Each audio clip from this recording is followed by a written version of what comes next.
কিছু দেখার আছে। সারনাথ মন্দির, যেটা বারাণসী থেকে অল্প দূরে, যেখানে গৌতম বুদ্ধের প্রথম ধর্মোপদেশ দিয়েছিলেন। এখানে রয়েছে অশোক স্তম্ভ, ধামেক স্তূপ এবং সারনাথ মিউজিয়াম। এছাড়াও বেনারসে রয়েছে নতুন কাশী বিশ্বনাথ মন্দির বা বিড়লা মন্দির।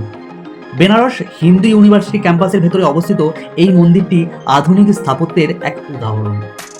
সংকটমোচন হনুমান মন্দির, ভক্তদের কাছে এটি অত্যন্ত পবিত্র মন্দির।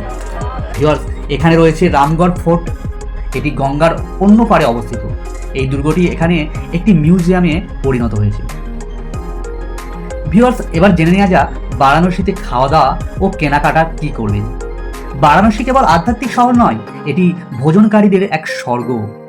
বেনারসের বিখ্যাত মালাইও, ঘাটের ধারে গরম কচুরির সবজি, আর অবশ্যই স্বাদের জন্য বিখ্যাত গুড় লস্যি শপের লস্যি খেতে একদম ভুলবেন না। এছাড়াও এখানকার মিষ্টি পান খুবই জনপ্রিয়।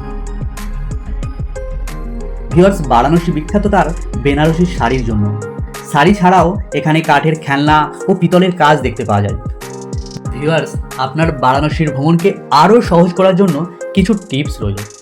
কলকাতা বা ভারতের অন্য যে কোনো শহর থেকে ট্রেনে বারাণসী সহজে পৌঁছানো যায়। গঙ্গার ঘাটের কাছাকাছি অনেক হোটেল বা গেস্ট হাউস আছে। ভিউয়ার্স, অক্টোবর থেকে মার্চ মাস বারাণসী ভ্রমণের জন্য সেরা সময়।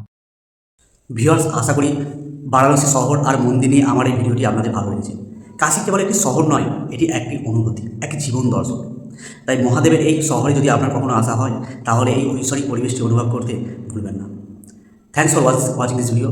I hope you learn from this video.